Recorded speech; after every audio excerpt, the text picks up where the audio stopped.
निर्मिती कानडे.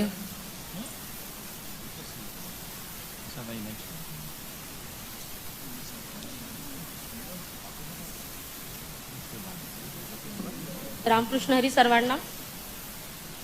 माननीय महापौर महोदया, मला 2026-27च्या अर्थसंकल्पावर बोलण्याची संधी दिल्याबद्दल मी आपले आभार मानते. तसेच मला माझे मुद्दे वाचून मांडण्याची परवानगी द्यावी ही विनंती करते. अर्थसंकल्प म्हणजे फक्त आकड्यांचा विषय नाही, तर तो आपल्या शहरांच्या कामांचा, सुविधांचा आणि पुढच्या नियोजनाचा विषय आहे. म्हणूनच या अर्थसंकल्पाकडे आपण केवळ आकड्यांच्या दृष्टीने न पाहता प्रत्यक्षात नागरिकांना कोणत्या सुविधा मिळणार आहेत आणि त्या कितपत परिणामकारकपणे राबवल्या जाणार आहेत याकडे लक्ष देणं अत्यंत आवश्यक आहे. महापौर महोदया, आपल्यामार्फत माझी प्रशासनाकडे विनंती आहे की BMCचे जे सार्वजनिक शौचालय आहेत तेथे कंपल्सरी सॅनिटरी पॅड्स मशीन्स बसवाव्यात.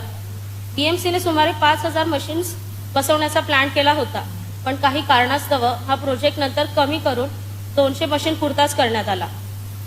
काही ठिकाणी मशीन्स बसले देखील आहेत, पण पूर्णपणे ते कार्यरत नाहीयेत, अजिबात मेंटेन होत नाहीयेत आणि रिफिल देखील होत नाहीयेत. जसे पाणी, साबण आणि वॉशरूम्स हे मूलभूत हक्क आहेत, तसेच सॅनिटरी पॅड ही महिलांची मूलभूत गरज आहे. त्यामुळे प्रत्येक BMCच्या शौचालयांमध्ये सॅनिटरी पॅड मशीन्स आणि डिस्पोजेबल मशीन्स बसवाव्यात, अशी मी आपल्यामार्फत प्रशासनाला विनंती करते. माझा पुढचा मुद्दा आहे स्ट्रीट लाईट्स. आपल्या विभागात अनेक ठिकाणी स्ट्रीट लाईट्स वारंवार बंद असतात, वेळेवर दुरुस्ती होत नाही.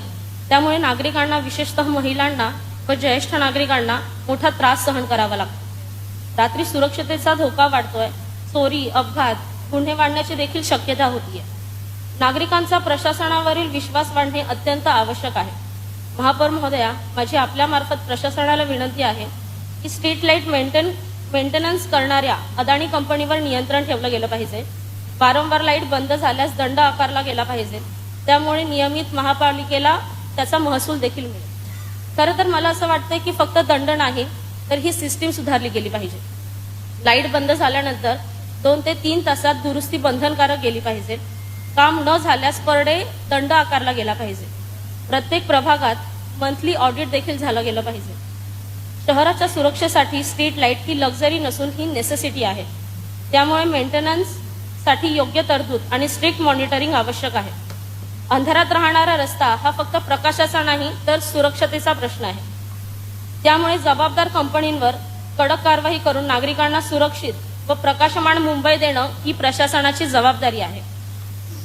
माझा पुढचा मुद्दा आहे महापौर महोदया, मुंबई शहरात वाढती लोकसंख्या